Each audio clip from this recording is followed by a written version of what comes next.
Happy Friday the 13th, and welcome to a special Freaky Film Club.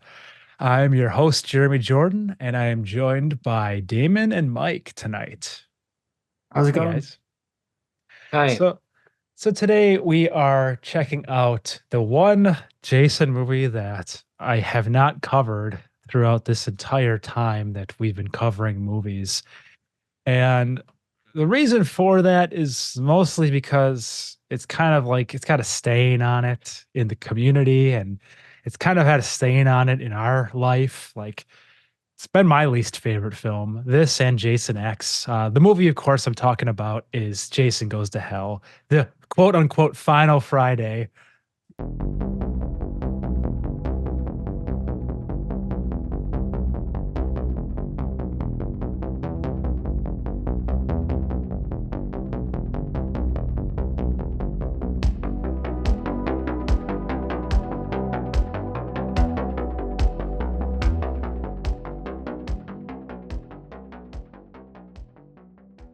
Yeah. Can I just ask a question? Yes. What's the community? You say it has a stain on it the, in the community. the Friday the 13th fans, Okay. we as a community. I just think generally it's kind of been like one of those like audience movies, like movies that have just been like not beloved as much as the others in the franchise. And Okay. I mean, really ever since like from 8, 9, 10, I think is like the unholy like trilogy of bad, but which is odd because Kane Hodder is a part of all of those, and he's arguably like one of the best Jasons.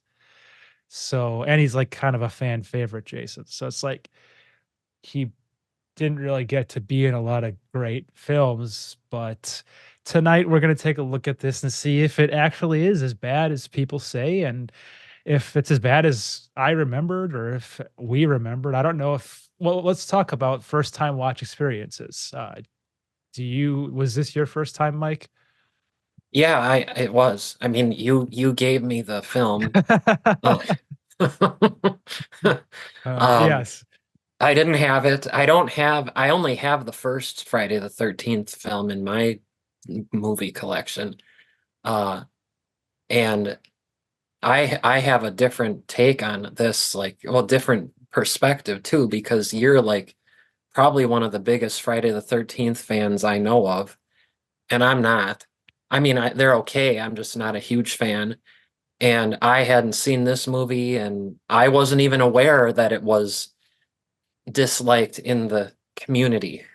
Uh, I didn't know of the community until tonight. It's a very exclusive club. We meet I on guess so. weekends. So yeah, I wasn't aware of the dislike towards it. So that was completely out of my mind when I viewed it yesterday. So it'll be interesting to talk about it. Definitely. Yeah. And Damon, do you remember your first time watch experience? I do. So this came out in 1983, right? Hmm. So, um, I was in high school, and I remember thinking it was pretty good. I thought I did kind of like it when I first saw it. That was my first impression that I remember back to, and I remember, um, I think it's Steven, the character of Steven in the movie that he reminded me of a little bit of Fox Mulder Oh, okay. because X-Files was really popular at the time, and I think I thought it might have been him for like a while. It's funny. So he's got these super nerdy glasses on for some Hmm. reason. But yeah, I thought he kind of looked like Fox Mulder. So maybe that's one reason I liked it a little bit more too. Okay. All right. Well, my first time viewing experience, I remember this very clearly. I was obsessed with the VHS box art of these movies back in the day. And I think that's one of the major reasons I got into the franchise because I remember going to Suncoast, and each one had like the mask, and it was like a different version of the Jason mask. And it was like I just found that to be so fascinating. I didn't know a lot about Jason as a character. I knew, I mean, of course, that he was the hockey mask killer. Like all the kids knew, like Jason mask hockey thing. But you didn't really, I didn't know a lot about the movies, but the box art fascinated me. And especially, I mean, this box art, this was the VHS box art too, or very similar to it. And I was like, what the hell is this? Like, what could this possibly, like, how does it all lead up to this? Like, to go from a camp counselor murdering guy with a normal mask to this, I was fascinated. Um, so then I finally did, and I knew I got the ending of like what the big reveal of what happens at the very end spoiled to me. And that was kind of another reason I was fascinated by this movie, because I wanted to see that. I wanted to see how that happened and then like what led up to all that. And of course, I'm gonna just say what that is, because everyone's watching this and they probably know the grabbing of the mask by Freddy. That was so fascinating to me. I mean, the crossover that people talked about on the schoolyards, like what would happen if these two universes crossed over? And it was like this was on screen. So that was cool. So then I finally sat down to watch it, and I was just confused. I mean, I was a younger kid when I watched it. So I didn't really know what was happening. Honestly, I was like, why is this dude doing this? Why did he eat this? Like where is Jason? What the hell is going on? So I was confused. And it wouldn't be till like years later that I would watch it again and make it part of like the rotation. But um for me personally, it was like I never like viewed it as like part of the like the main like viewing experience for a long time. Um, but that's my first time viewing experience was just confusion. And I when it finally did get to the big scene, I was like, that's cool. But that was Well, my how big, old were you when you first watched it? I would say probably like middle school age, maybe. Okay. I think that's I when I think, started getting really big into Jason. didn't we have a conversation on this show about appropriate ages to be watching these types of films? We did. What did we kind of conclude on that? I don't really remember. I don't either. I mean, it was kind of people are gonna do what they're gonna do, Yeah, but that's young, I think, to be. There was a lot of disturbing things in this film, and true. uh yeah, we'll get into that as we go through it scene by scene, but that's what struck me. Although I did watch the unrated version. Right. Yeah, we Uh, should note that. yeah, Yeah. And I have for comparison, I actually found a website that does detail every difference. Like I won't go through them all as we go, but I can point out some things that like yeah, some key things. yeah, that'd be great because I didn't see that. Okay, so the I was gonna say, oh, go ahead. the version I watched, I don't think was the unrated version, so maybe some of these things I won't be aware of. And as a child, I definitely would not have watched the unrated. It would have been just the VHS standard. I don't think it was unrated on V. I don't really know for to be honest, but I feel like it probably wouldn't have been unrated if I just rented it from the video store. Um, but Take a yeah, moment too, um, to just appreciate and mourn the loss of Suncoast. I love yes, that store. it was great. All the like promotional like cardboard stand up things and You're talking about the Southridge store, right? hmm Yeah. yeah. Damon, do you remember that store? I do. I remember the name of it. I'm not sure if I was in it, but I was in similar stores. Yeah, because they might have had stores up, where you grew up in Oshkosh or Appleton. That was a great place. I still have DVDs that I bought there. And yeah, they always had a lot of cool Hollywood decorations on the tops of the walls. Do you remember that? Yeah. hmm Like they had like I think like film reel wallpaper. Yeah, I remember that. Hmm. Yeah. It was fun stepping in there.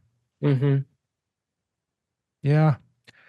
But so now, okay, let's go into the meat here. Um, well, before we really get into like major plot points, I will say I don't want to shit on this movie all the time, but I liked it a little bit better like this time around, but I feel like maybe I should save this for later. This sounds like more of an ending rant. I'll just get into it. I just have a lot to say about this movie. Um, Okay. so it was directed by Adam Marcus, and then the writers were Dean Lorey and James Huguely or Hugely. I don't know how you pronounce it, but they didn't really do a whole lot. But there's some notable things that they've worked on later in life.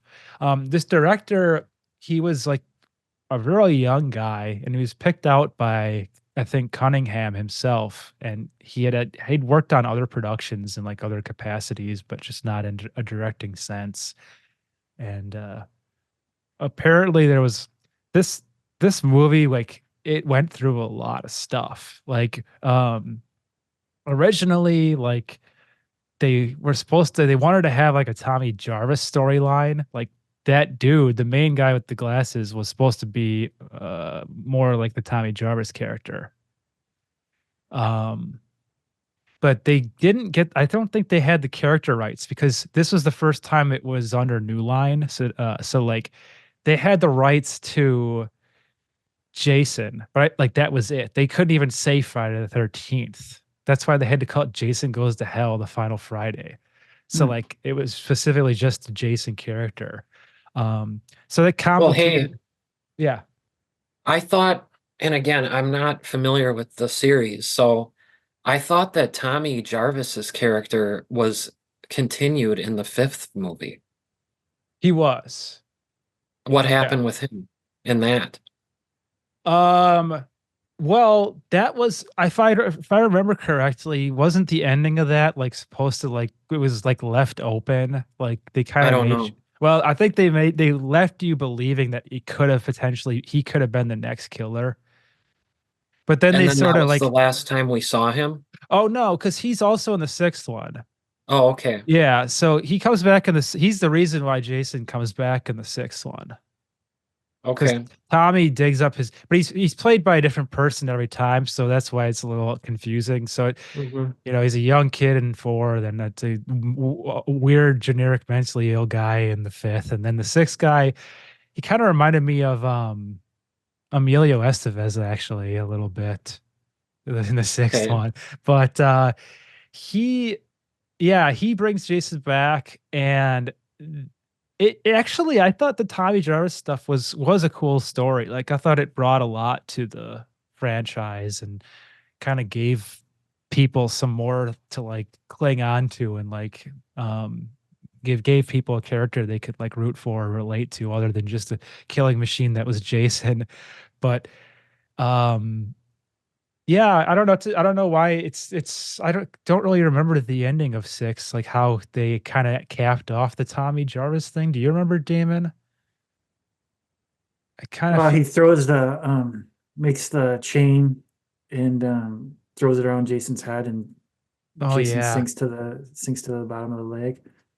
And then And he kind it of just rides off into the sunset.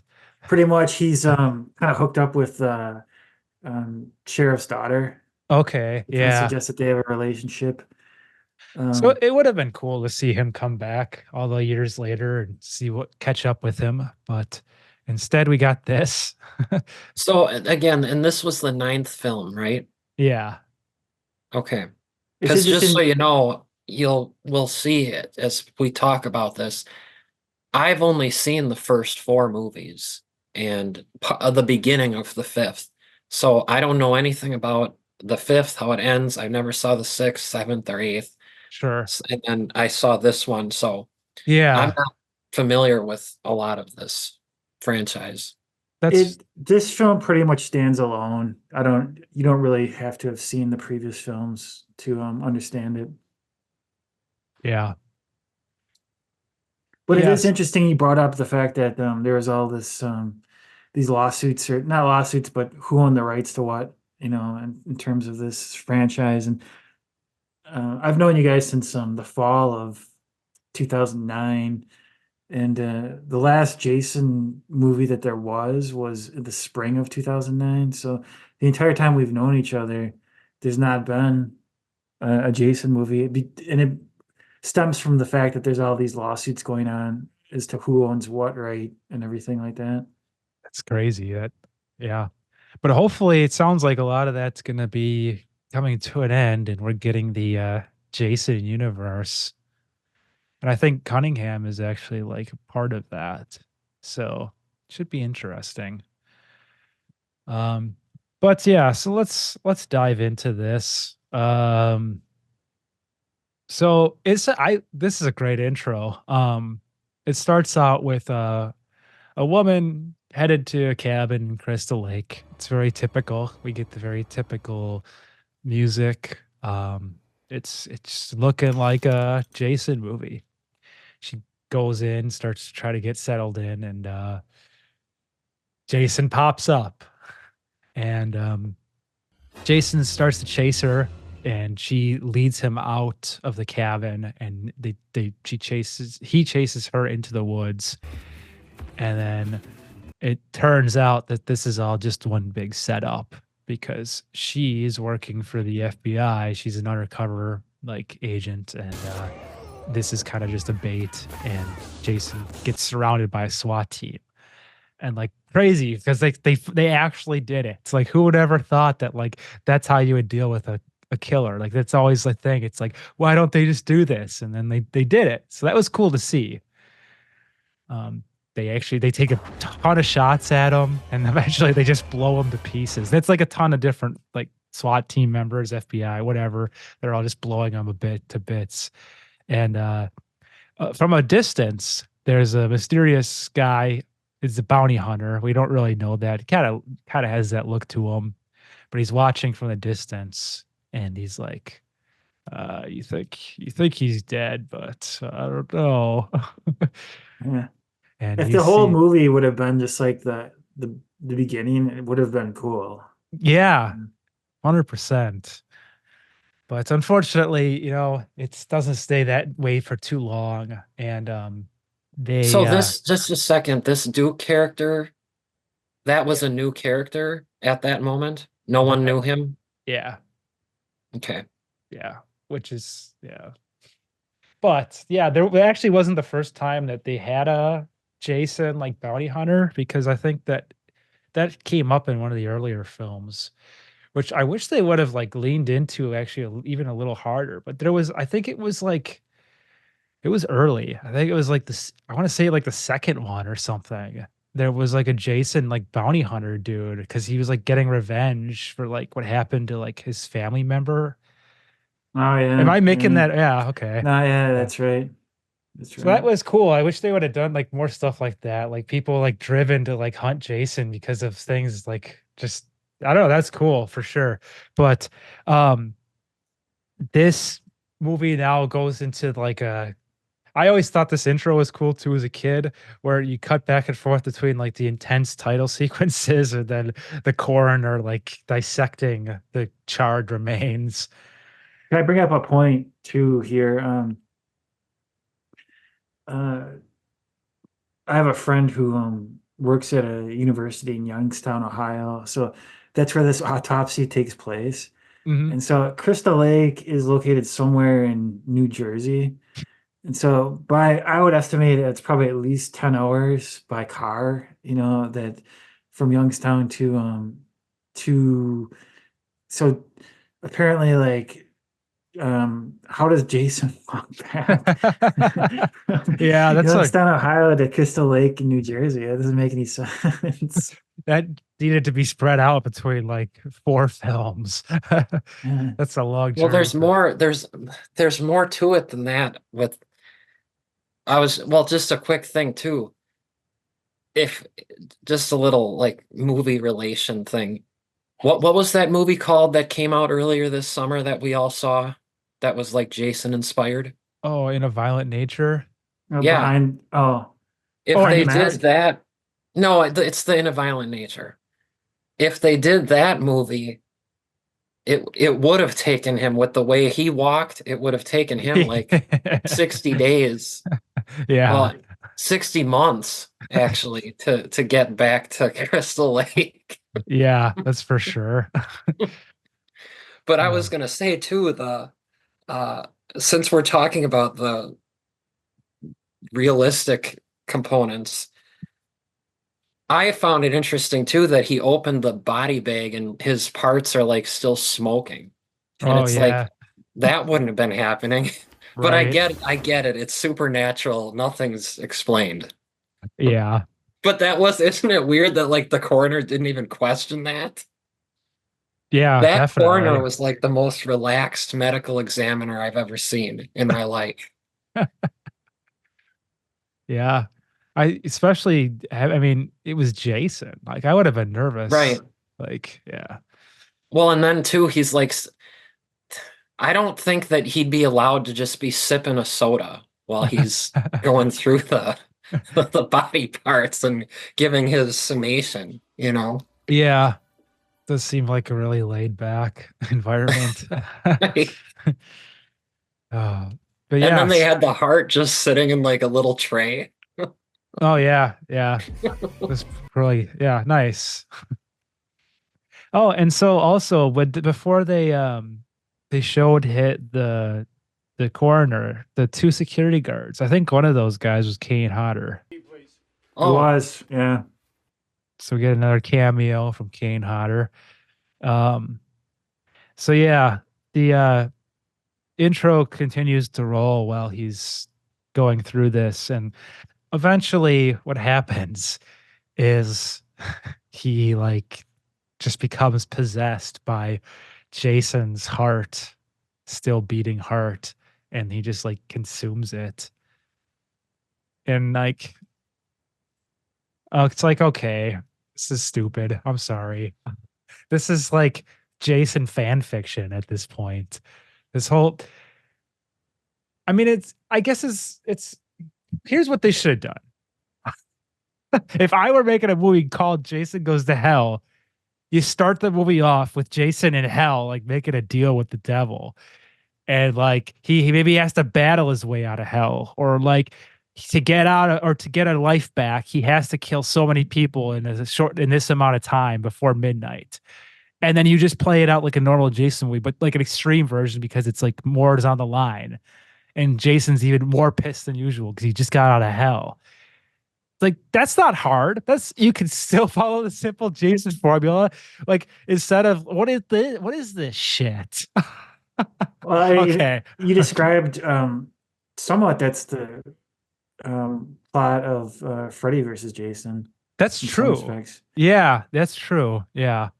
But I mean, the way I'm really, it's not that bad, I guess. Like there was a lot that I did like about this movie. And I guess, okay, I'll keep going through the plot details because I could just go on rants forever. But, um, yeah, it sounds like you're really passionate I'm about this. sorry. I am. I just love Jason so much.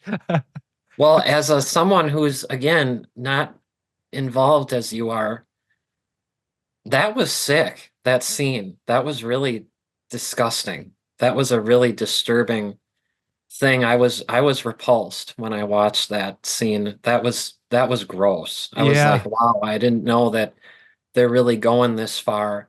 And they went further in the film as we talk about it more. There were a lot of propulsive scenes in this.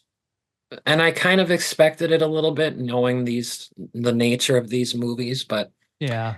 even for knowing that, that was another level of disturbing, the heart eating. Well, I should point out that is one of the unrated Oh, scenes. okay. So yeah, they did. So specifically for that, there's 13 extra seconds of the eating. Okay. So there's two shots. Then specifically the close up, they didn't even have anything near close as close as they got, I don't think, in the rated. And then there's another 14 seconds where he spits the blood and the camera tracks around him two times. Like apparently that wasn't in the normal version. So Yeah, I think it was disturbing too, just because it was so random. You know, there was no lead up to it. He was examining it. It started beating. He was surprised and understandably shocked. This is inexplicable. Hmm. This is defying everything that he had seen or learned about. And then he goes from stepping away from it to being attracted to it and just devouring it. It was like, Yeah. where did that come from? That was just so out of nowhere. That's why it was disturbing, and I'm sure that's why they did it that way. Just make that jump to Mhm. just going into it. Sure. That would be, I was thinking how they like did that scene, like just as a from a production standpoint. And I was thinking like, what is he actually eating? Like the actor, you know, Mm. what is that? How does that taste? Because that just looked disgusting. Yeah, What is it? You know, I what could wondered, that what be? is that? Maybe it's just like a piece of like, because I'm looking at the picture right now on movie-censorship.com, and Mhm. it kind of like you almost looked like they could have gotten away with like doing a piece of like rotisserie chicken, but like covering it with like a bunch of stuff. Yeah, food coloring or something. Yeah, yeah. Yeah. But yeah, it is very disturbing. I mean, there's panels it's showing all the differences and like yeah, like he spit it like that is really sick. One That thing I thought was funny too that I'll add in there with his notes that he was taking. It's like he was noting like that he had been shot multiple times and blown up. But what was funny too is like there was no comment on like the fact that this guy's like been dead for decades, right? I mean, hasn't Jason been like he's been in the water, he's right. been in the ground.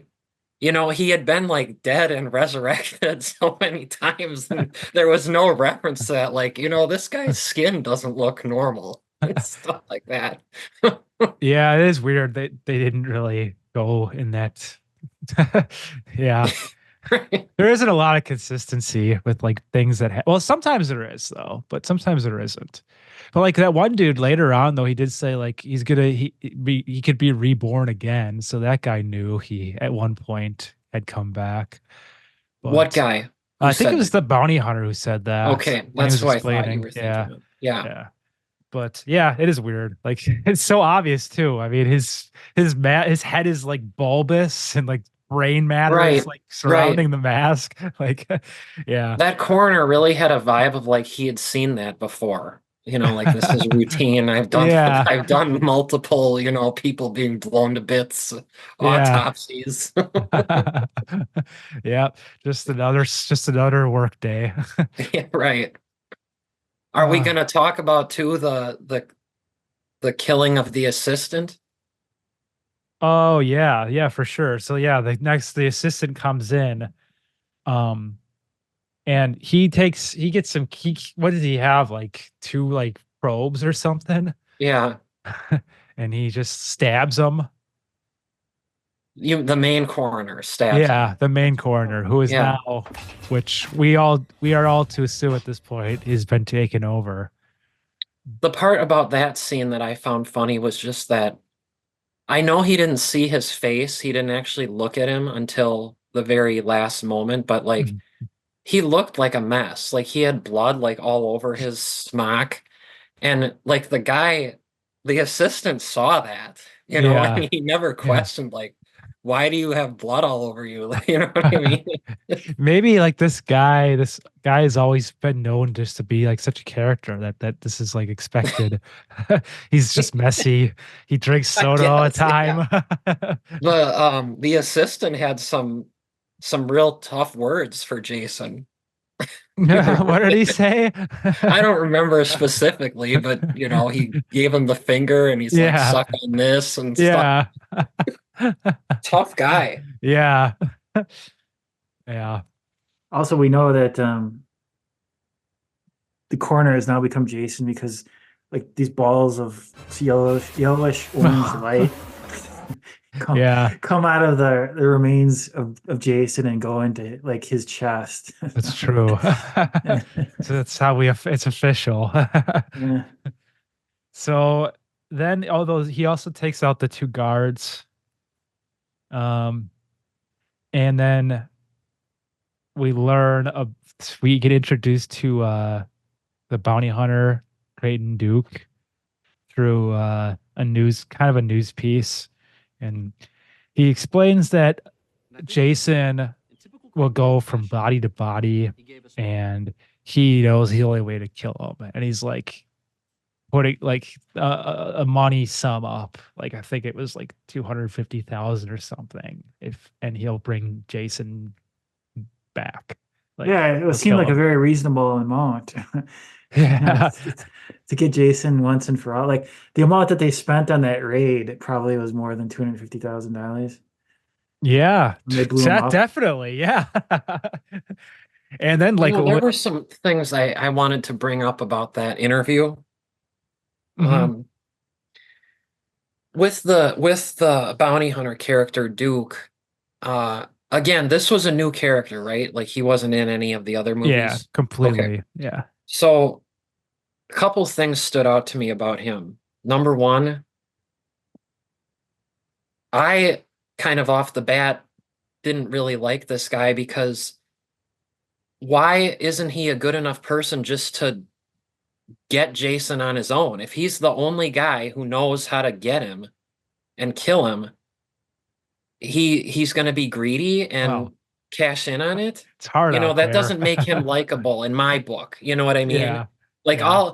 I'll help you, but only for $500,000.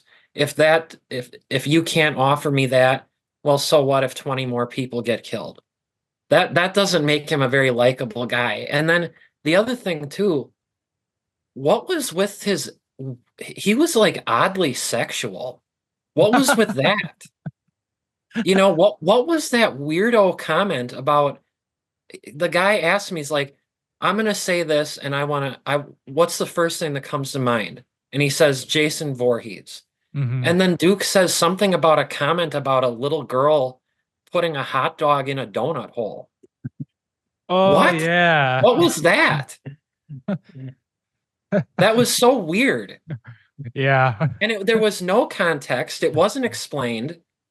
Well, And the interviewer never followed up on it. well, isn't it just to get the idea that like he just thinks Jason is just a complete joke or something? Like, I don't know. I mean, I didn't that was that supposed to be like he's funny? trying to be like a tough. I don't know. I know what you're talking. I know the scene in question, but that was weird. To me, it made him seem like he's kind of a pervert. Because we'll talk too as we go on. That wasn't the first sexual thing that he said that was like completely out of left field. Hmm. He did it again later. So I was like, what is with the sexual thing? It was weird. Yeah. I mean, he was a weird character.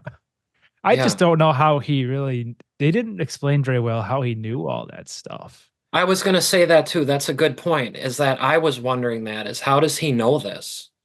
Yeah, it's just like so Mhm. convenient.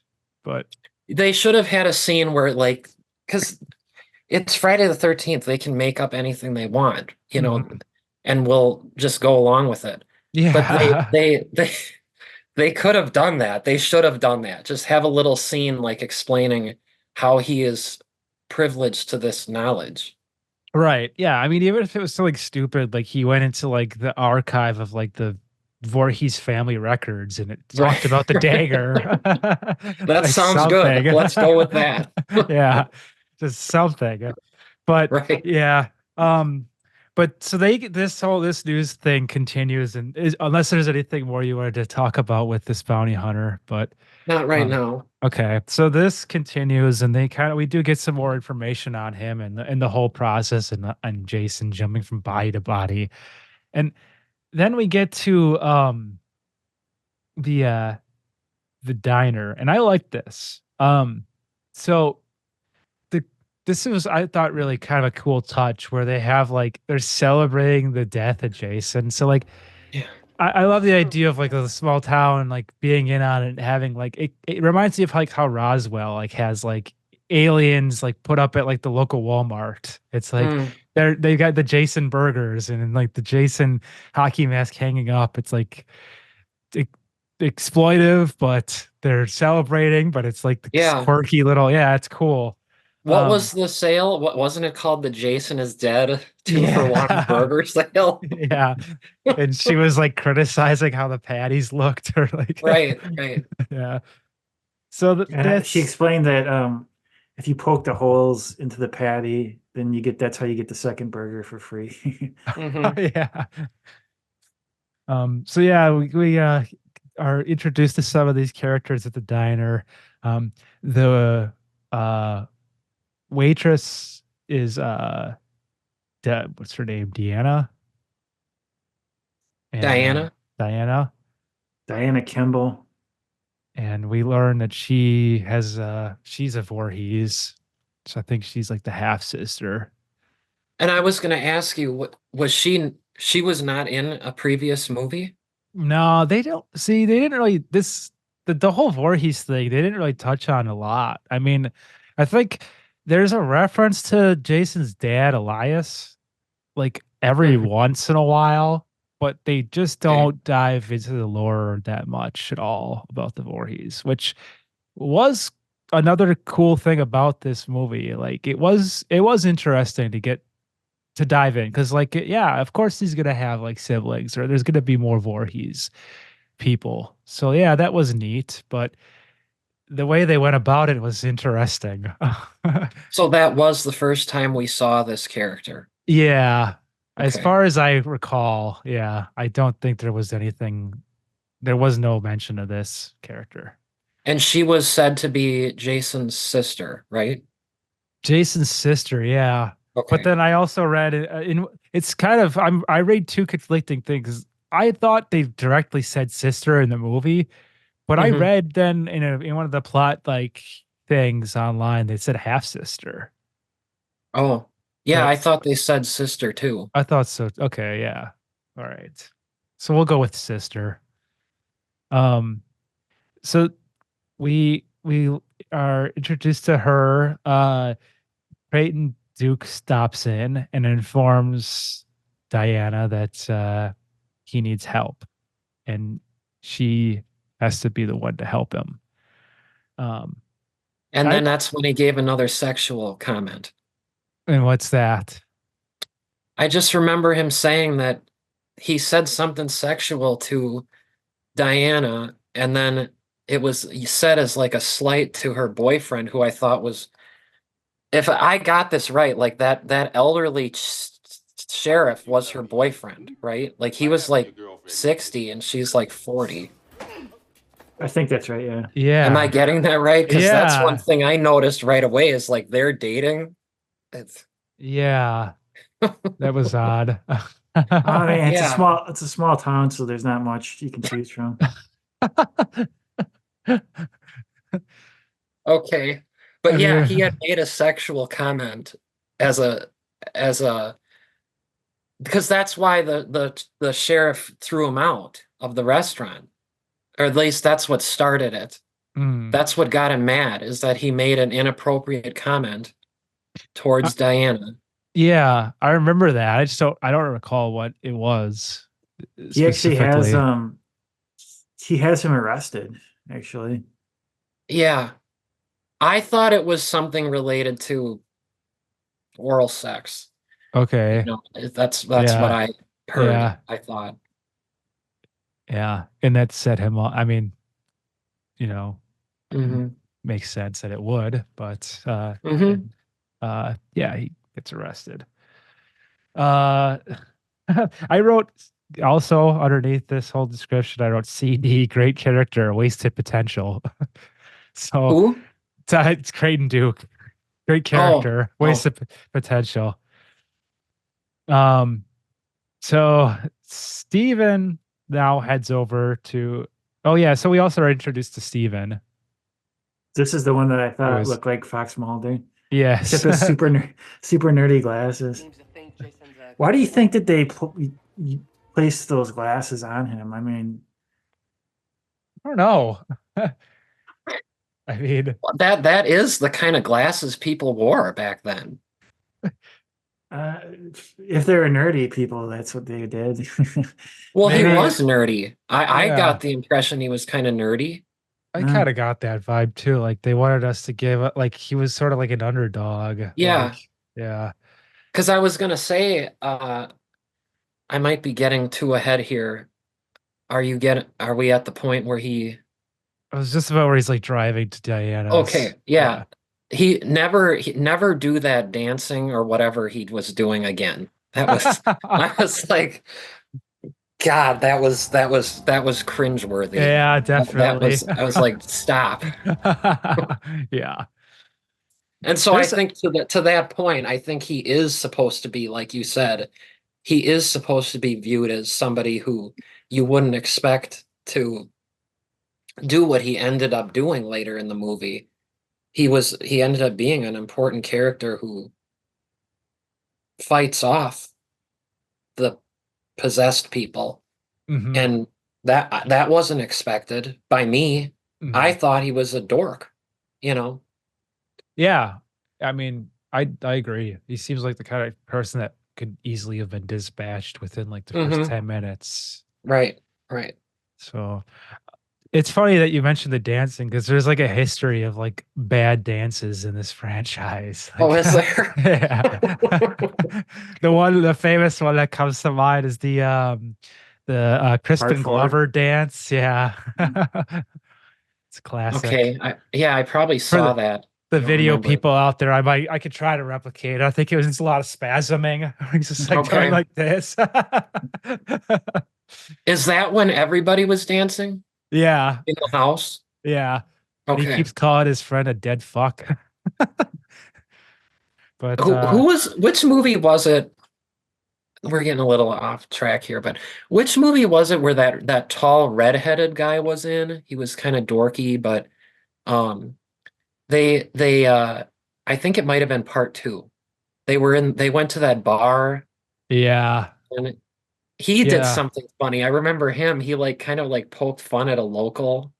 I remember he like just made like a funny face like behind the person's back. Do you know That's what I'm funny. talking about?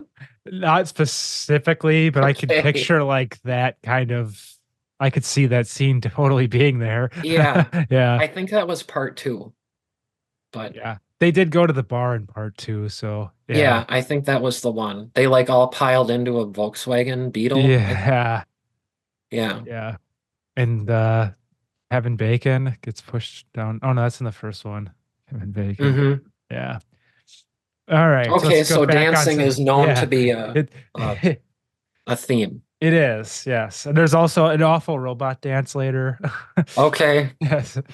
All right, but let's get back into this. Um Steven heads over to Diana's because Diana, Well, what about him picking up the people? yes, we are going to do that. We're going to get there. But why is he Oh, even going to meet Diana in the first place? She just needed to show him something or she called him at the diner and said, I can't. By the way, I thought the dialogue, especially in the beginning, was flat. It didn't seem very well written, or it was woodenly acted. I yeah, don't know. I didn't think the Diana actor, again, it might have been the lines. I don't know. Maybe it was her, but I thought that was really flat. And I'm usually not one to criticize acting, but that one I did notice some woodenness with the characters. But yeah, she had called him uh and said, I have something really important to say to you, but I can't, again, I can't say it now. right. Why? Who knows? I've limited Just minutes. to get the movie going, that's why you can't say it. She should just say that and break the fourth wall and say, Yeah. I can't talk right now because this movie has to progress. So let's talk at 11 o'clock. Yeah, definitely. But yeah, so he goes to pick up the people on the way, which is cool. It's like people are still going to Crystal Lake. They don't care. Yeah. Well, and I thought too, like, this is 1993, which isn't that long ago. And I'm like, people still pick up hitchhikers? Mm, I thought that yeah. was kind of dead by the 80s. Yeah, that was interesting. It was Hmm. pretty ballsy of that guy. Yeah. So yeah, he picked him up and took him to Crystal Lake to party and camp. And he one of the girls tried to get him to come along, but he's like, "Sorry, I gotta go meet someone." I should Well, point and out, I wanted to ask too. So my I, impression, I thought that they were going there to like actually camp, like they had a cabin. There is no cabin, right? This is like the ruins of the camp, right? Well, I mean, in theory, I would have thought I would think there still should be some cabins. Because I thought that he had said when he was pulling up to there, he's like, this is where the place used to be. Well, yeah. I mean, I don't know. It goes through a lot. Hmm. Like Crystal Lake What goes through a lot? Crystal Lake does. It goes through a lot. It's Like constantly what? What do you changing. mean? Every movie it seems like it's a little different. Okay. So, I mean, there should be in my head if I was writing this movie, I think there's no reason why there shouldn't be cabins there still. Like where Because would they isn't have that, gone? yeah, isn't that the scene where they showed the sign like hanging down? Yeah. Yeah. So, But there's like I guess, there's also like different parts to it too. yeah. So maybe they tore down the place because of the horrible things that went Yeah. on. Yeah. They Yeah. tore down Sandy Hook School when they had the shooting. Right. Maybe Yeah. something like that. Sure. That makes sense. Yeah. So I wanted to they point out, this was clearly shot sort of in early spring. mm, Um, you can tell because of there's not much foliage on the trees, and so I, I guess maybe we were supposed to think it's the summer, but we came across this recently trying to shoot something in the woods in the summer, and that you can't because of the bugs. It's oh, impossible. yeah. So if you're gonna do like a feature film that's supposedly set, uh, outdoors, near a camp, you just have to film it when there's no bugs around. But I just kept thinking like this girl who gets out of the water, like water must have been like 50 degrees. Mm, She must have been, they must have been so cold and everything. that's a good point. I never thought of that. So yeah, they set up camp in some area of Crystal Lake, and they got a tent and a fire going. And this is another very pivotal, extended, unrated cut scene here. There's a lot more nudity than Oh, really? I have to check this one out. so yeah, you get your typical like Crystal Lake teens here. Just you know, having sex. They go on that tent Well, to and have sex. we should say too, it's a group of just three people. So Yes, one couple and then a single girl that's who's true. kind of just waiting for them to be done. Right. You don't usually always see a third wheel that Hmm. waits, but she unfortunately was the first person taken out by Yeah, Jason, the quote coroner. unquote. Yes. Who's And back there? How he got there, we don't know. right, yeah, that He's was gotten just there from Youngstown, Ohio. Yeah, ran like the Flash. right. Um, and then he takes out the two people in the tent. And this is very for being unrated too. This still was a very quick sequence because we don't even see the guy get killed. It's just the girl, and she gets. I wrote awesome. I don't know what that says about me, but this was an awesome kill. To see her get split in half, with a signpost or something. Hmm. And then it just cuts. We cut to like the next scene, and that was quick. It was weird. Uh, I was under the impression that the guy didn't get killed. I just assumed he did, and they just didn't show it. Why What do wouldn't you think, they? Damon? I don't know. It was a little, yeah, it was a little strange that they didn't show it. I would assume that he would have killed, he kills everyone, who's near Crystal Right. Lake. So Yeah, that was bizarre, and I thought for sure we would have seen the conclusion of that in the unrated, but no. I Uh, was refreshed by that. that they That did, that he didn't kill there will everyone. be some survivors. Yeah, there is some mercy going on here. I hope he lived. Yeah, that I'll would go be with you nice. on that. Okay. Hey, and what I was thinking too is that that could have been him, because they were going back and forth between who's, on Sure. the top and who's on the bottom. True. I'm, That's true. I don't No, want to go into that, but that's the truth. no, that's yeah, you're That's right. they were going back and forth, Yeah, you that's know. true. Yeah. So it So very that well could have could have. easily, yeah, that could have been him if it was like a minute earlier. Hmm. It That's could have been true. him because I think they switched. Yeah. Yeah, that's true. But we'll never know unless we write in to Dean and James. We'll have to ask them if Hmm. they're still with us, what their intention was. Um, so now the next scene here is we're back at the diner and Diana's outside being stalked. Uh, this I was uh gonna bring up. I thought this was from Behind the Mask, the mm, scene that they took this yeah, directly from us because it reminded me a lot of the sequence from when the waitress leaves the restaurant from the in the back and behind the mask and someone's watching her. yeah, definitely. Yeah. So yeah, she's spooked by just I mean it's weird out there. She just feels like an eerie presence. She feeds a dog. She does some weird shit with an ice machine, and then Yeah, I was gonna say like she has like some trash in her, like she's carrying like a tray of some trash, and then does she put the trash into the ice machine? that's what it looks like. I'm like, I guess she didn't want to walk all the way over to the dumpster.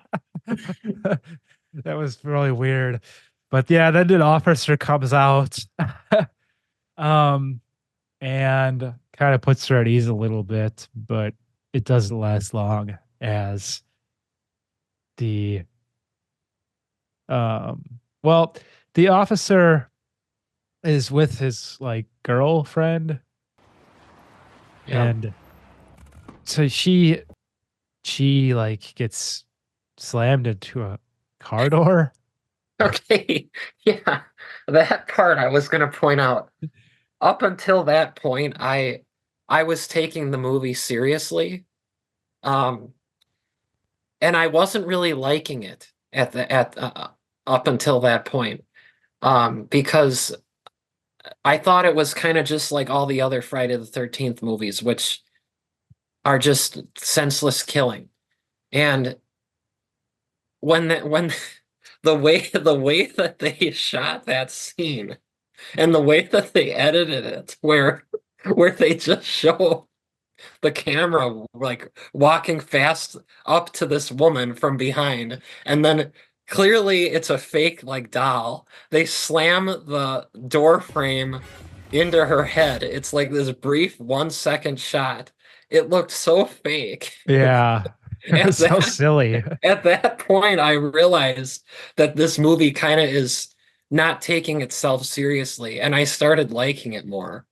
You know, Okay. I could be wrong, but I thought that that scene was put in there for a laugh. I don't know. Maybe I'm wrong. Maybe I should watch the whole movie again with that in Because mind, that they're I not trying to be laughed out loud. serious. I laughed out loud when I saw that part with the head going into the door frame because it was like I mean, so unrealistic. Like uh, I get that the guy is strong. I get that, but like it didn't even happen like the way a head would crack. Like no. the door frame would have bent, you know? And like it was so fake. It looked like just a doll. And Yeah. that's when I realized, okay, this film's not taking itself too seriously. So I kind of was looking at it with a different light at that point. Interesting. I laughed too, but I didn't think that the movie was like trying to to make us laugh. Okay. I thought they really thought that they were doing a good job. Okay.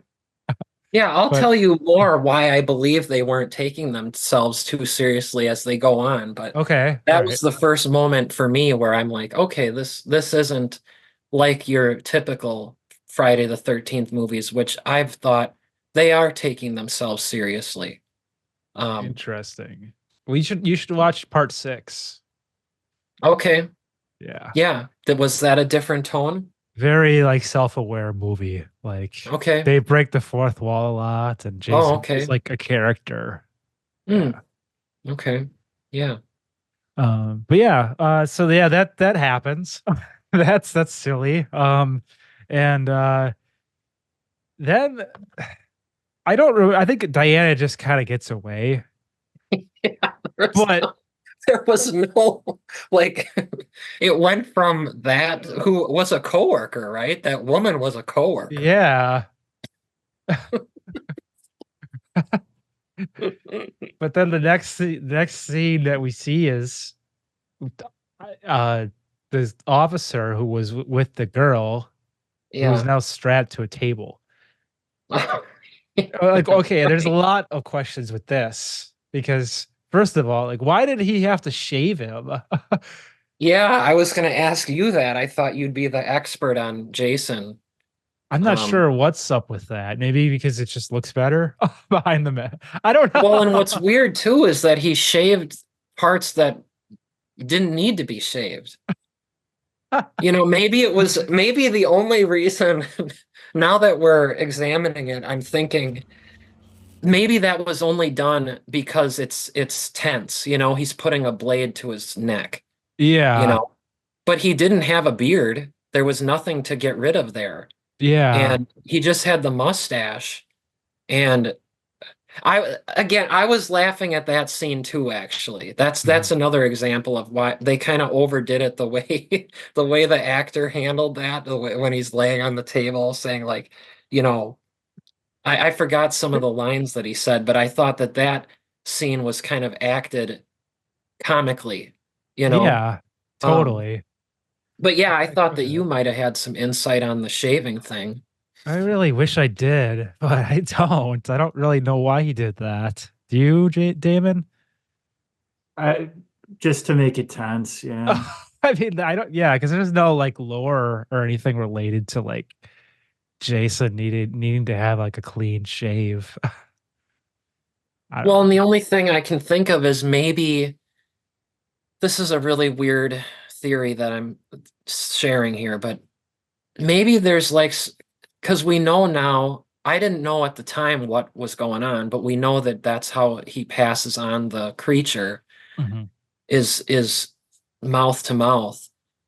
Maybe there was like some weird battle going on between the possessed man and his actual self, where he's like, I'm not going to do this if he has a mustache. Right. You know what I mean? Like he Yeah. needs to be clean shaven before I go mouth to mouth with this guy. Sure. I mean, yeah, I could see that. That's something. I like that idea though, like the a battle between the actual that they should have touched on that more. Like they should have done stuff like that. Do you think that was happening? I mean, now that you bring it up, I could see that. That makes Hmm. sense to me. Yeah. But if that's a route that they wanted to go, they should have like leaned into it and Yeah. explored it more because that is Hmm. interesting.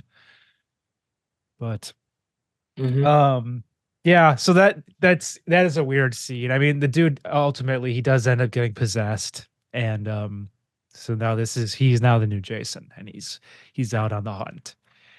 Yeah. And so now Diana's daughter calls and we're introduced to her and she says that she has a new boyfriend and she's coming to and the baby's doing well and she's coming to visit. Hmm. Um So, and then after this phone call, Jason, who is the now this new guy, attacks Diana, and she actually manages to shoot him, Mhm. but then he gets back up not too long after hitting the ground. And then luckily Steven comes in and tries and breaks it up, but he well, Diana ends up getting stabbed and killed because Steven was too late. And I don't know, did we say yet that Steven is connected with her because Diana is kind of like his mother-in-law in a way? They were never married, but Right, yeah, we never really did say that. So yeah, that's good so to this baby point is out. Steven's son, Yes. Yeah. and they never got married. Right. And I don't know why they're estranged. No, they don't really talk about that. Hmm. We just know what is it just didn't seem like they liked each other that much at all. Who Um, knows, yeah, how the conception occurred. right. Yeah. And like there's that comment way later where it's like this is the first time I even like saw the baby. Yeah, right. So Hmm. um Well, but they do yeah, make that reference in the tent killing where the girl initially goes to get the condom and then like he's like, I don't want to use it. Maybe that's how the baby Jessica was conceived. Or yeah. the infant daughter of Jessica and Stephen Freeman. Yeah. They had their own Crystal Lake night. That's an interesting theory. I didn't put that together. Yeah. Yeah, so Steven manages to stab the Jason. Now I refuse to call him just straight up Jason, but with a poker, fire poker all the way through, and then he gets shoved out a window, which is pretty cool, very Hmm. efficient. Well, Uh and that's when we first realized that this Steven is capable of more than we thought. yeah, definitely. Yeah. But unfortunately, now he gets caught into it's this awkward situation because another officer comes in. I think it's a sheriff, maybe, actually comes in and Yeah, catches that's him. that's Diana's boyfriend, Oh right? yeah, right. So he comes in, catches him, and it looks really bad because Diana's dead. He's got blood all over him, and now the fake Jason is nowhere to be seen. Well, it's Jason. It's not fake Jason. It's Jason, but nowhere to be That scene seen. really reminded me of Michael Myers in the first Halloween when he's gone after he falls off the balcony. Yeah, yeah. That didn't occur to me, but that totally, yeah.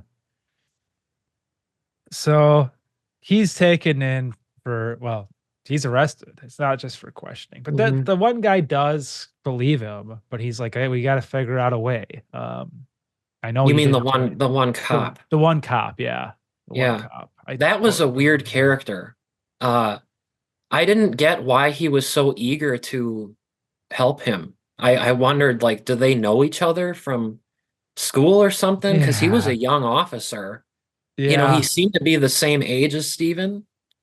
And I was like, they seem like they know each other, like they have a history. Because he like really was trying to get him out of there. And he's like, I believe you, Steven. You know, I'll get you out of here.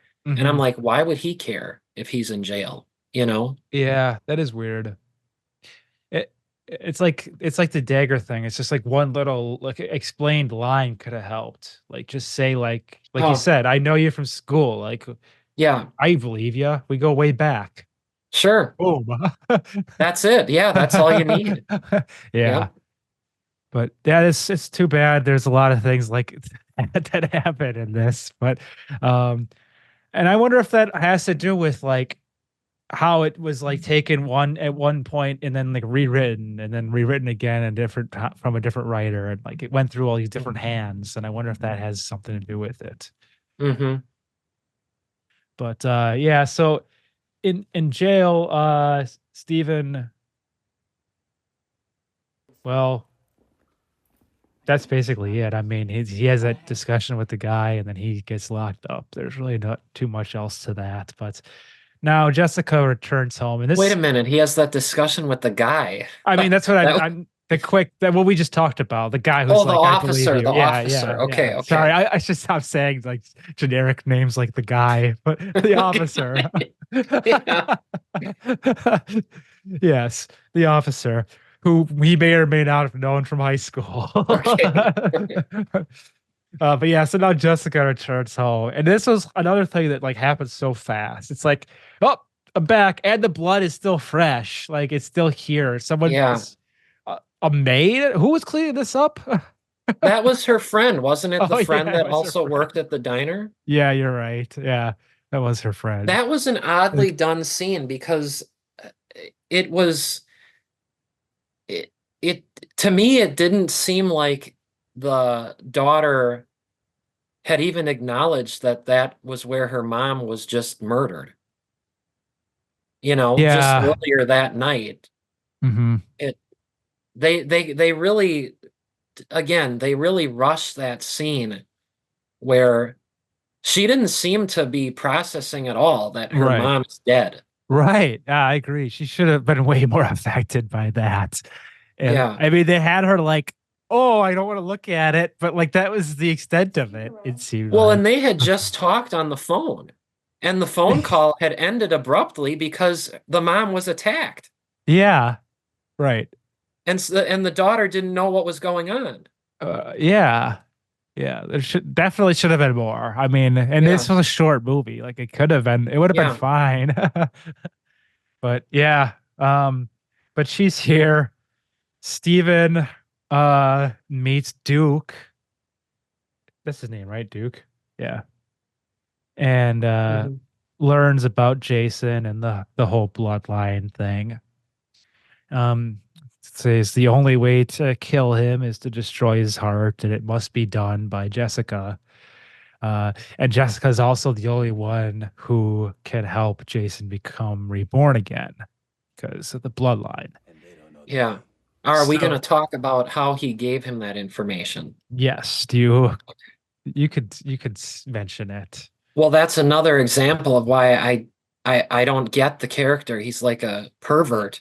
He's Yeah, he's like, in order to get the information, you gotta, what was the word? You gotta pay me or something, yeah, it or was like pay, yeah, pay yeah, for it. pay Yeah. for it, yeah, And obviously we're in a situation where no one has money. So his way of getting payment is by breaking a finger for every bit of information that he gives Steven. Again, why? To me, it just made me question even more this Duke character. Like he's sadistic. right. Yeah, I mean, I think maybe that's it. Like he has like this weird code, his own code of ethics, and like that's how it's like they were trying to make like this. I don't know what I'm trying to say. Like they wanted to make this like ruthless, like anti-hero, but like they just didn't do a great job at like it was just weird. Everything he did was just Yeah. more weird than it was like, There's oh no yeah, what a explaining. Yeah. badass. Yeah. Like I thought that was odd too. And like, but I guess the only thing I could think of was like he needed to make sure like it was to prove that like this guy was like worthy somehow of like getting this information. Like because the last one he did say like this one's on the house because like he finally did like he kind of saw that like in his eyes, like, okay, this guy's like he's serious. He wants to like he does want to help, but he's wants to get out because he wants to do the right thing. The Well, other and thing that's again, it strange, also showed that Steven is not who we thought he was. I mean, he's putting up with this Yeah. nut, Yeah. this Yeah. whack case. Um, and I was going to add something else. Oh, it also allowed them to move the scene forward because now he has a reason to be examined by a doctor and get out of the cell. True. Yeah.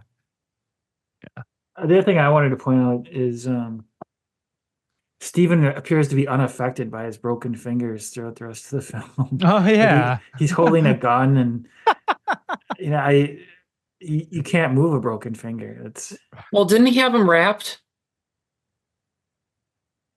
I don't remember seeing that scene, They had but a maybe. scene where they were wrapped. I Uh, don't know how late in the movie it was or if it was like right after it happened, but there was a scene where they had it. They showed them wrapped. You Hmm, know, they were like this, wrapped up. interesting. I don't remember. But he does an awful lot in that diner at the end. Yeah. Yeah.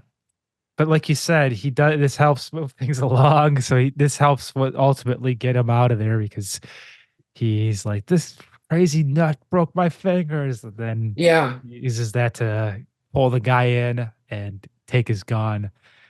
And then Yeah, that and that ends. that was violent. I mean, I felt bad for the this rookie cop, you know. Yeah, He's yeah. taking advantage of him. Steven really took advantage of his former friendship that they apparently had that we're just making up. Um, and took advantage of him being naive. Yeah, yeah.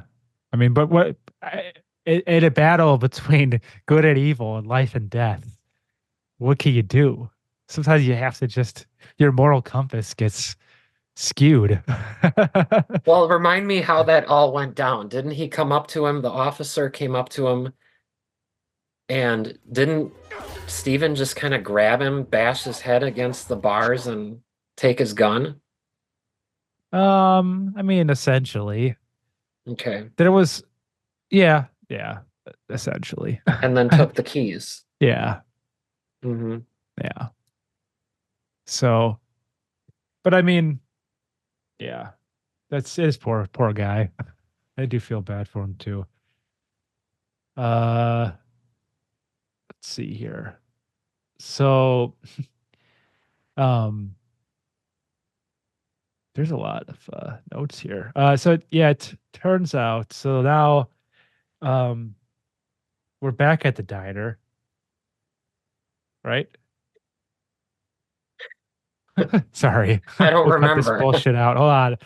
I just, I'm just laughing how like this movie was only 90 minutes, but our thing here is going to be like 3 hours. I know. There's a, we What keep minute here mark right are now. we right now at the movie? Probably like 20 minutes or something. No, we got to be further than that because Okay. we're getting to the climax. Okay. We're getting to the showdown soon. So, but we are an hour and 20 minutes into our show. Right.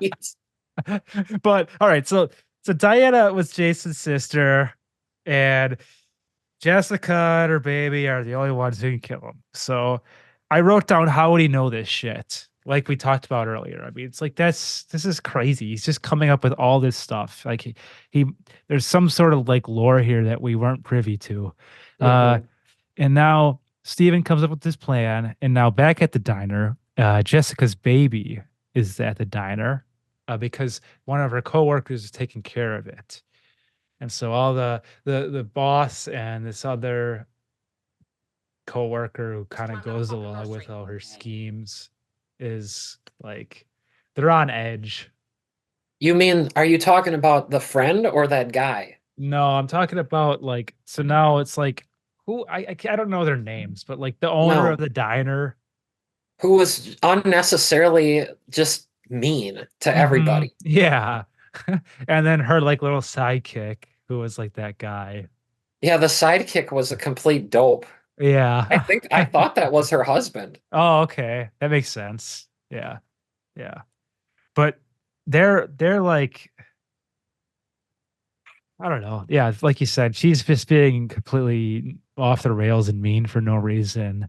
Um so it actually turns out that they learn of Steven's escape through a phone call. So that's Hmm. another reason why they're kind of on edge too. Um and then Steven's also there. He's actually in the back. And this is the comment about the baby, like I haven't even seen you. And then a Hmm. cool coworker comes up, the owner's son, who I guess had a good relationship with Steven, and he's like, "Here, take my keys and get out of here." So, very that was nice moment. Um, so Steven heads to the old Voorhees house, and he overhears the TV reporter say that he stole Diana's body. Well, let me And ask you this. Had that house ever been in the movies before? No. Okay. so he this guy stole Diana's body and planned to hide it somewhere to like spice things up for ratings because they're doing like a Yeah. piece on the old Voorhees And shit. I was gonna say, when we learned that that reporter was dating Jessica, Mhm. immediately I was like, he's doing this only to get closer to the case. Because I was like, how would he even be connected with her in a natural way? Because he was like a nationally known reporter Right. for, Yeah. kind of like a Nightline type show or something like that, Yeah. or like Access Hollywood or some show like that, like Hmm. Entertainment Tonight or something. And I thought immediately, like, this guy is a snake. He's Yeah. just dating her to get close to this family to get ratings. And so, yeah, we learned a lot about him actually, that he is kind of a fraud. Yeah. Yeah. Also, the TV reporter, he pulls out a cell phone and says it's 93. So this has got to be one of the first cell phones. And he's able to get reception in the Voorhees house in 93. That's pretty amazing. Yeah. Yeah, so he becomes possessed by Jason, and he becomes the new Jason. Um, so now this version of Jason attempts to possess Jessica, but is stopped by Steven. And he tries to explain the situation to Jessica, but she doesn't believe him. This is after he pulls her out, drags her to the car. Um, and she's like, she just doesn't, she's not having any of it. And so she just ditches him on the side of the road and just drives to the police station herself to like report what's going on. And I believe I might have skipped over some unrated stuff, but I think uh is this when we see the weird deformed no, not yet. Never mind. I'll get back to that. Uh so the now we're back at the station.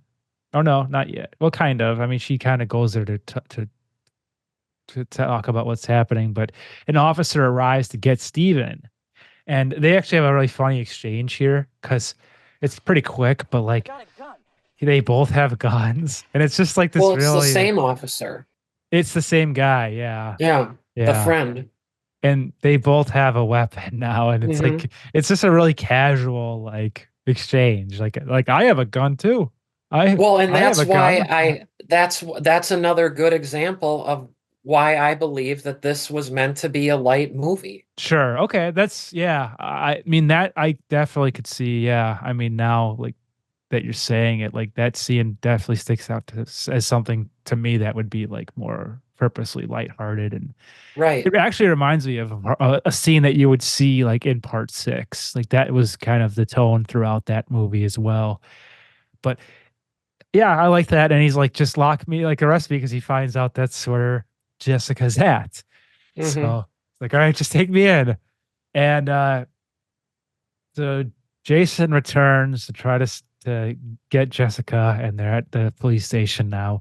So Jason's always just so fast, and he's getting to these locations so quickly. He's using the teleportability from Friday the 13th, the game. And um so Jessica now believes Steven, of course, because of all this going down. Steven returns, tries to get them get him off of her, and they run away. Um Jason takes out three officers. Well, let me say this. This is the scene in the hallway, right? Yeah. Another reason why I felt bad for that young officer, Hmm. Stephen, for no reason, just elbowed him in the face.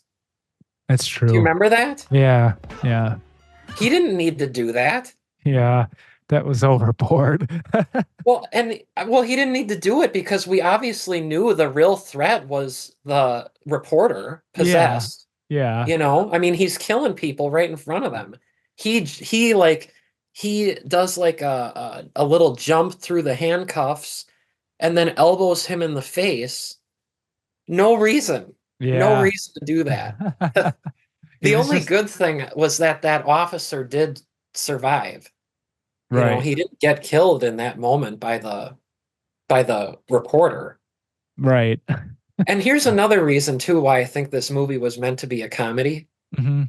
That moment where the reporter clunked the two officers' heads together. Yeah. Did you see all the damage facially on their skull that they had just from Oh one yeah. hit? I But mean, they had that's all this like their skin was like pushed up, blood and like bone was showing. It's like it was one hit. They already look like they got hit in the head with a sledgehammer 5 times. You know? Jason's a monster though. Oh yeah, yeah, yeah. But that's just another reason why I think they were going overboard with Sure. they're going for laughs here. They're going for like Yeah. shock comedy.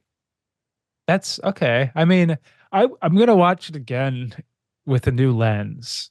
Because I hope that's what they were trying to do. And I hope they just weren't like looking at everything that they did and were going like, whoa, we really are gonna knock them dead with this one. Like we Yeah. did it awesome. Like I hope it's like a little bit of like some tongue in cheek stuff going on. And some Hmm. yeah. Um so uh they get taken out, the three officers. Um, then back at the diner, um, Steven and Jessica try to retrieve the baby, but are stopped by all the employees.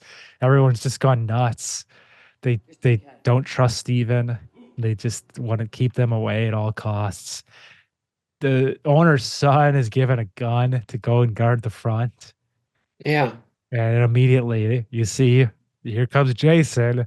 Well, and And hang on. Here's another reason why it's a comedy. okay. When they pass the son the gun, he like Yeah, twirls it around like he's true.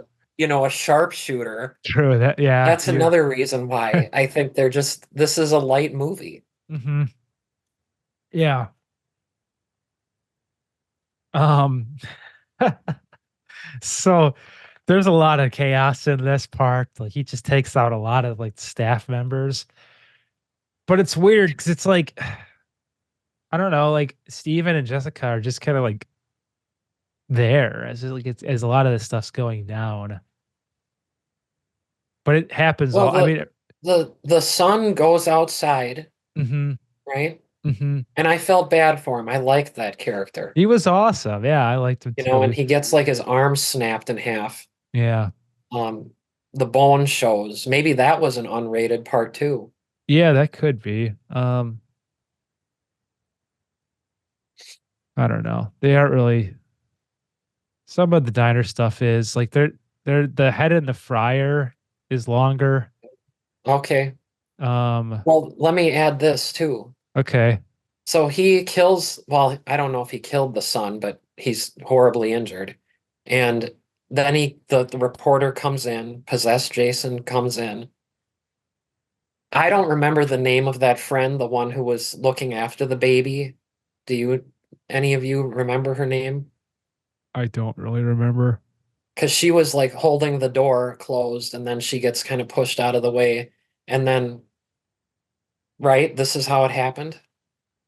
The Yeah. reporter comes in, he's in there now. Now everybody's firing.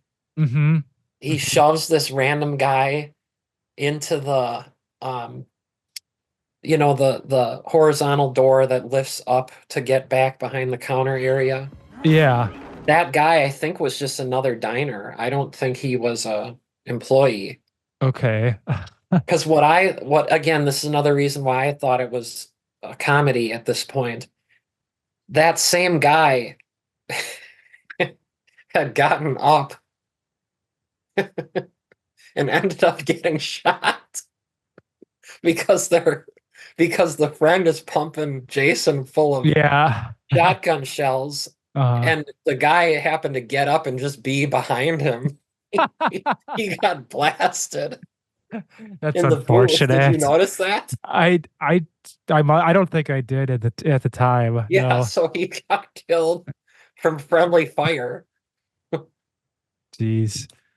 It's ridiculous. I should point out too, there's a lot of unrated stuff that is in this diner sequence, I guess. So like the cheek getting blown off, that was not a part of it. Like that's all unrated. What happened? Like when he gets like when Jason like gets his cheek like shot off. Hmm. I don't remember that, actually. I don't Oh. remember seeing that part. It seems like it happens fairly quickly, so maybe Okay. that's why. But and then like there's just some extra stuff. Like the fryer, I guess, wasn't actually part of it. That was He another holds reason too why I think this was a comedy was the reaction of that guy as he realizes he's gonna get killed. Do you remember yeah, that? yes, I remember that. He's like, Holy "Holy shit. shit!" Yeah. You know, Yeah, and that's silly. yeah, I mean, if you want to be a serious movie, you either get rid of that scene or do it differently. They knew what they were doing. I'm convinced they knew what Sure. they were doing. Maybe like maybe my bias was so strong for this film going into it that it was like hard for me to like let loose on some of that stuff and like have I should have had more fun than I did maybe. And I should have seen what they were going. I do see it now though. Like it totally makes a lot of sense. I'm gonna watch it again through that lens. Okay. Because it's funny. I mean, we keep jumping to all these different movies in the franchise, but like Jason X, I had the same thing for a long time with Jason X, where I was like, this is just so stupid. Like, I can't believe they made this. But then I did a Freaky Film Club a couple years ago with my friend Colin for Jason X. And it's like that they totally knew. Like it was just they were having fun. It was a funny movie. Like it was very self-aware and there was a lot of like just funny things, but like there was a lot of references to the old series too, and it was very like I appreciated it a lot more, I And that's guess. the one where it's in the future, right? Yeah, yeah. Okay. Like there's still a lot of things I don't like, but there's a lot more I do now than I ever did. Mhm. So, um, so yeah, the diner sequence continues. It's chaos, Guy's head in a fryer. Jason gets shot. Well, and Um, add the woman, she had been mouthing off to everybody throughout the whole film. right. Finally, she gets what's owed to her, in my Yeah, view. Because definitely. I couldn't stand that woman. And yeah, she gets like again, comically, she gets like her mouth like punched in, you know? Yeah. Yeah. Yeah. And then according to this thing, it's the other girl's name was Vicky. Oh, okay, that was So, Vicky. Okay. yeah. Um so there's a longer scene of Vicky like spitting blood out. Uh, Duke gets impaled in the leg because like falls down through like. Oh no, that's way later. I'm Yeah, I sorry. was gonna That's say like it. Yeah, we're not yeah, there. yeah. Okay, I'm reading through the sequence of the censorship page. Sorry. Yeah. So now after the staff at the diner gets taken out, um, Jason collapses and so like he never gets even a chance to attack Jessica or Steven. And then it's discovered that a note was left by Duke because he had Hmm. taken the baby, and it says like meet me at the old Voorhees house alone. So Jessica takes off and actually does take off without Steven, leaving him to find a way to try to get there himself. Uh, so now she shows up at the Voorhees house and he explains that again, I mean, it's not like it hasn't been explained before, but I guess this is the first time Jessica's hearing it, that she needs to use the magical dagger, this convenient magical dagger to kill Jason. Like we never heard of it ever before, but like, okay, you're gonna do it. It's awesome. And where did that come from? Like, who had the dagger? I, who knows? Okay. I don't Okay. know. Duke had it. Okay. I guess my assumption would be that he had some sort of a grand adventure prior to this where he'd recovered this dagger, or maybe it was already in the Voorhees house. So he showed up to the house earlier and recovered it. Like it was a Yeah. family heirloom or something. Well, and that's nice, but again, we shouldn't be the ones I to know. be speculating. I You don't know, want to write this damn movie. this should be laid out, you know, Right. this should be the writer's job. Right. Because well, when Totally. you look at it this way, um, do you know if time had been going by at the same amount as these movies were being made? Like, because this was 13 years after the first movie. Do we know if this is the same amount of time after the events? Mm, no, well, I don't know, to be honest with you. Okay. There is an Well, official timeline, but the reason I'm saying that is because the Voorhees house would not have been in that good of condition. right. So that's another thing that I noticed too, is that I mean there would have been windows boarded up, broken out. There was electricity in the house. That Right. was one thing I noticed. It's like someone's paying the utility bill, you know? Yeah. Maybe that's Duke's hideout.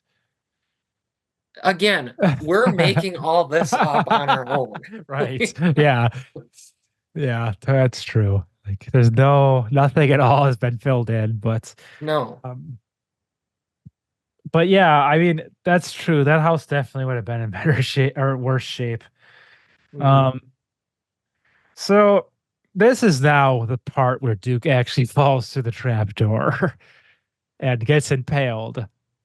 And this is another extended thing. So it just shows him impaled a little bit longer in the unrated. His leg is in a pole. Um, so two officers now arrive, and Jessica's Okay, wait a minute. yeah, Two officers arrive. right. I mean, do they? I don't remember that. Is Steven there yet? Uh, I am gonna say Steven probably did show up before them, and I just forgot to write it down. Maybe I don't know the sequence. I wrote down that two officers arrive after Duke gets Okay, impaled. go ahead, keep going. I might Okay. be remembering the Okay. sequence wrong. I mean, so and Jessica is basically he's like saying like you have to shoot him. We don't know who. We can't trust anyone. And so he gets so Oh yeah. close to her at one point that she's kind of forced to like do something. Oh right. Okay. Yeah. Yeah. So Yeah, the officers are the sheriff, the elderly sheriff, and then the young guy, right? right. Yes. Okay. And so she shoots the elderly guy first. But then at the same time, you see the other dude trying to possess the baby, the young guy. He's trying, yeah, he's grabbing and possessing the baby. So Oh, so he didn't survive. I suppose not. I was wrong. I forgot that he was, yeah, I forgot that he does end up possessed. That makes sense because he was the only last remaining person in that police station scene. Yeah. Yeah. Yes, that's true. So he gets whacked by Steven, who is now there. So he must have shown up at some point. I mean, but Yeah. before Well, the how about officers, this I though? think. Yeah. How about this? The the point of Jason needing to transfer the creature Mhm. to a Voorhees relative is so that he can go on living forever, right? Mhm. Okay, how is it that he would go on living as a baby? Well, he wouldn't. But he was going to transfer the thing to the baby. I think, okay, this is again, I'm filling it in for them. I think anything would have been fine enough to make him come back to that form. Like, I don't think he would have actually Oh come yeah, back as you're a right. You're baby. right. You're He right came, because yeah, he does come back to that form. right. Yeah, when he takes over We Diana. yeah, we'll get to that. We'll get to Yeah. that. But yeah, you because I thought for a moment that this whole time I thought that was a plot hole. But now that makes sense because I was like, he's gonna be a baby, you know? Um, That'd be awesome, though. That would they could have really done something with that too. yeah, Someone raises yeah. baby Jason. We You know what? I'm gonna let you keep going because I don't want to say something that's really key that I noticed and realize that you're gonna get to it. So Okay. keep going. Go ahead. Well, so at this point, so yeah, Stephen whacks that younger officer with a machete, Yeah, causing. and you know what's funny? Now you mentioned the machete. Mhm. He had just grabbed that off the wall at the diner prior Yeah. to coming there, and I'm like, why is there a machete just on the wall in this diner? Well, I think it must have had something to do with like the promotional Jason day they were having, right? But wasn't it in the back? Was it? Well, yeah, because that's where that whole ending scene happened, where the reporter had attacked them and they were all laying on the floor, you Well, know? I mean, that owner was a psycho, so I mean, maybe she just does keep knives around. I mean, I don't know, Yeah. but yeah. So he, however, it was there. He grabs it, he whacks him. Then this is where weird worm Jason comes out, and I'm so confused at this point. Like, why are they doing this? This is a Jason. Like, what the fuck is this shit? I'm sorry. I didn't want to get mad at this movie again, but like, it's just like, just why, guys? This is so bizarre. But I do like, so, well, I won't bring this up yet because I have a feeling it's going to come up later, but we'll just keep going. Um, so like Jason goes into Jessica's mom's body, Well, Diana. the wait a minute. The weird worm creature had Yeah. come out because how did it get out? It just crawled out of the host. The It, deputy. yeah. Yeah. It crawled out of his neck because his neck, like, he got sliced with the Oh yeah. machete. So, like, all Yes. these weird things came out. And That's yeah. right. That was gross, by the way. Yeah. That was a Yeah. really gross, disturbing. I was like, that is disgusting. That Uh, matter that was coming out. That was totally. sick. And I will say, that's again another unrated, extended unrated thing. Up close now that I'm looking at it again on moviecensorship.com, it looks like ramen noodles. It did, yeah. Yeah.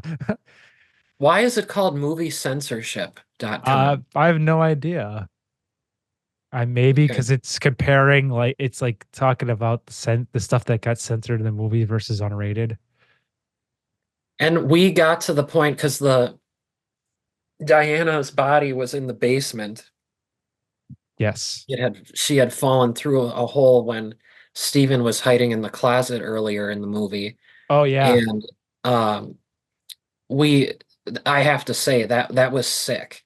Like that they decided to make it that way, that that's how the creature gets into her body is vaginally. That Yeah. was disgusting. Like that someone would even think of that is disgusting. It was Yeah. sick seeing it, and it was sick that somebody thought of that. Like that's really disturbing. Yeah. I would agree. I would definitely agree. Again, not to keep beating the unrated horse, but the creature disappearing between the legs for 3 seconds was not a part of the rated film. That's something I don't typically say this, and I don't think I've ever said it. You I agree with wish I the could end? unsee that. Oh, I really? there was that was just so gross. Ugh. I mean, I agree, but I don't. I mean, I've seen so many weird and more effed up things in movies that that would not be the first thing I wish to want to see in a Well, movie. it's not that it was like graphic. It's more just you know what happened. You Yeah, know, yeah. ugh, it's Yeah. just it's just It is. disgusting. Yeah. Was that thing supposed to be kind of like an alien kind of like Mm. a tribute to Alien? Well, I don't know. I think well, yeah, I could see that, but also I feel like if we're talking about what it actually is supposed to be specifically, are you aware of the whole like Evil Dead connection with this? Well, I was going to mention that Oh, before about how I okay. that looked like the book on the table. Right. Yeah, Yeah. that's intentional. Yeah, because the guy who directed this actually, he's straight up said like I made Jason like he's a deadite. Like Jason's Mhm. mom made a deal with the devil. He put it in there. That was his intention the entire time. Mm-hmm. Yeah, But which it is wasn't able to be explained because of rights. yeah. Okay. But apparently Sam Raimi actually commented on it, and he's like, "That's awesome." So he Mm-hmm. approves. Mm. So that's cool. Yeah. But yeah, I mean, it's interesting. The alien thing is interesting too because it did. I got that vibe a little bit too. Like it felt a little like alien-ish. Well, and that's what I'm when I said that was that a tribute that I just meant like from the creature standpoint, like Yeah, none of the backstory, just that the way it looked, the way it sure. moved, That makes you know. sense. Yeah, yeah, definitely makes sense.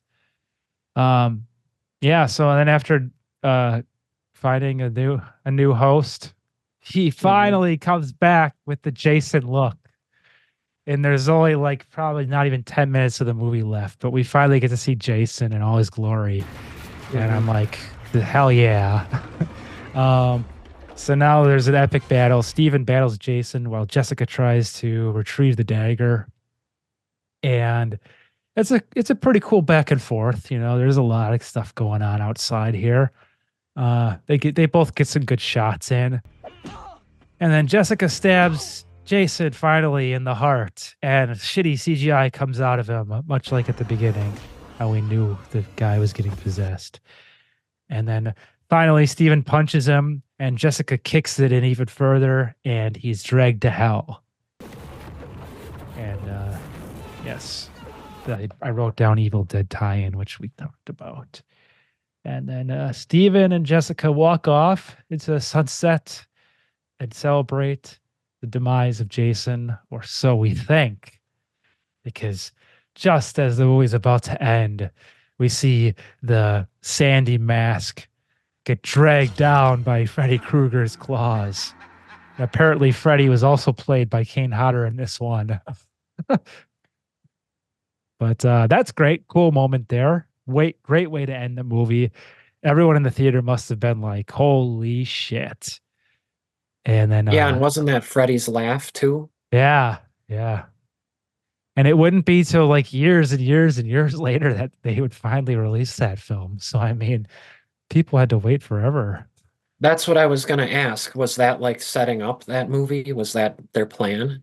Yeah. And I think because of like, I don't want to say for sure because I don't know 100%, but I think it was more like muddied, like rights battles that took place and why we couldn't get the movie when we did. But, and Was probably, Wes Craven involved in the Freddy versus Jason movie? hmm, that's a good question. I'm not really sure. I'll look it up. Because that's not one that I've seen. I never saw that movie.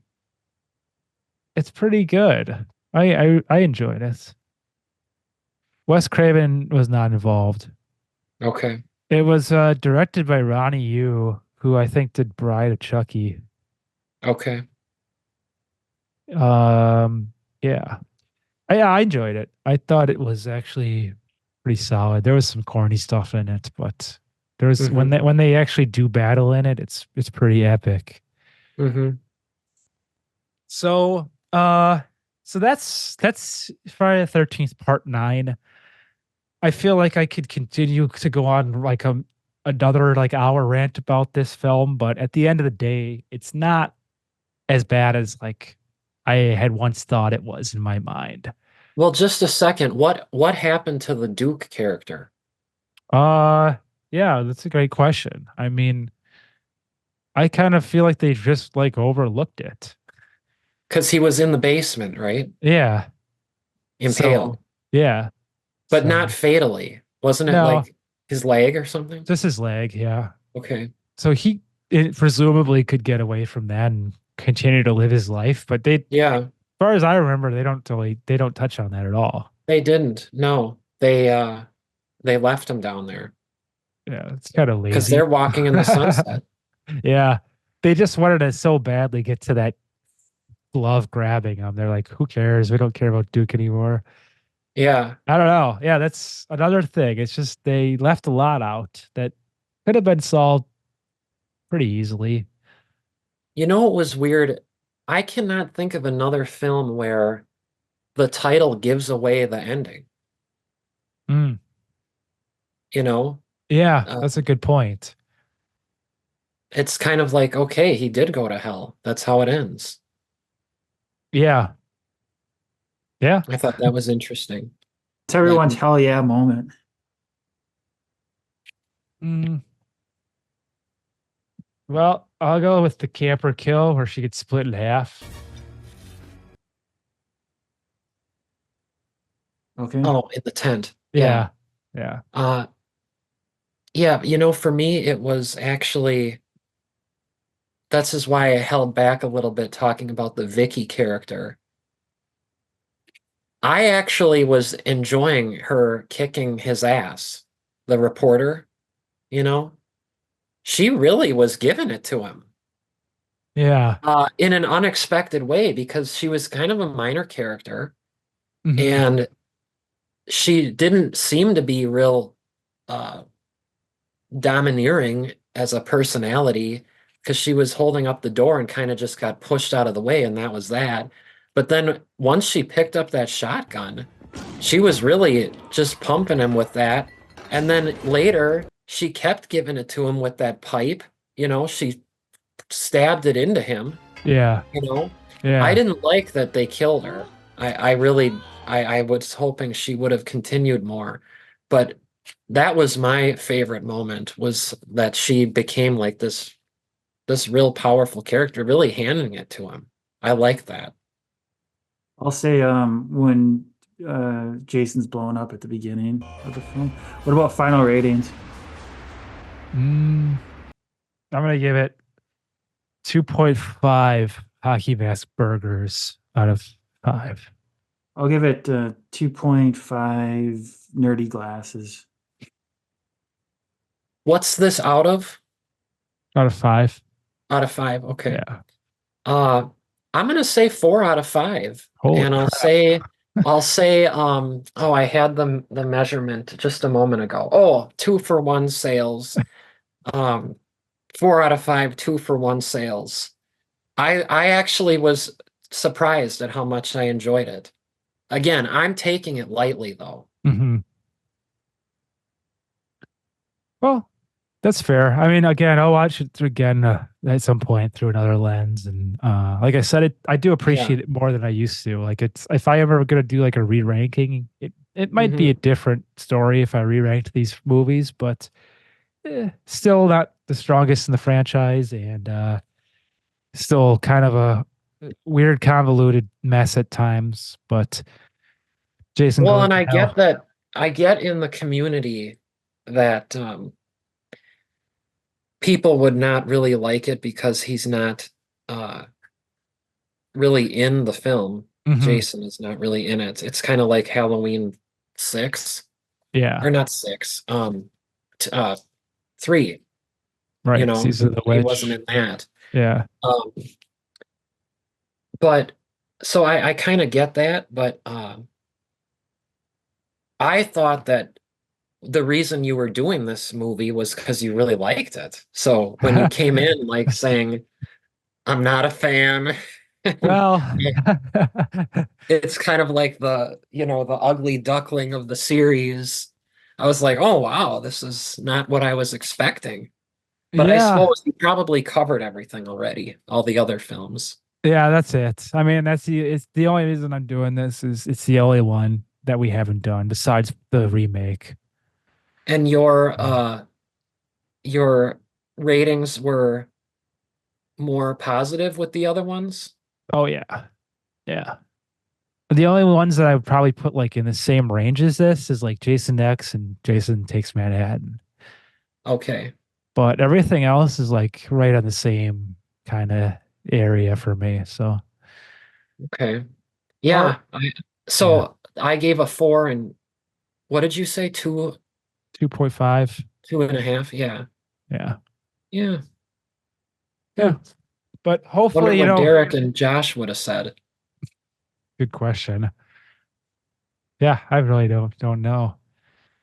But that's it. I mean, it's that's Jason It Goes to Hell. I mean, hopefully we can cover some more Jason stuff in the future. There's the remake, and it would always be fun to go back over some of the movies again because like we've never done them together. So there's a possibility that this is not done yet. But as for tonight, well, I hope you enjoyed the Freaky Film Club, and I hope you're having a good Friday the 13th, and I hope this just made it a little bit more sweeter.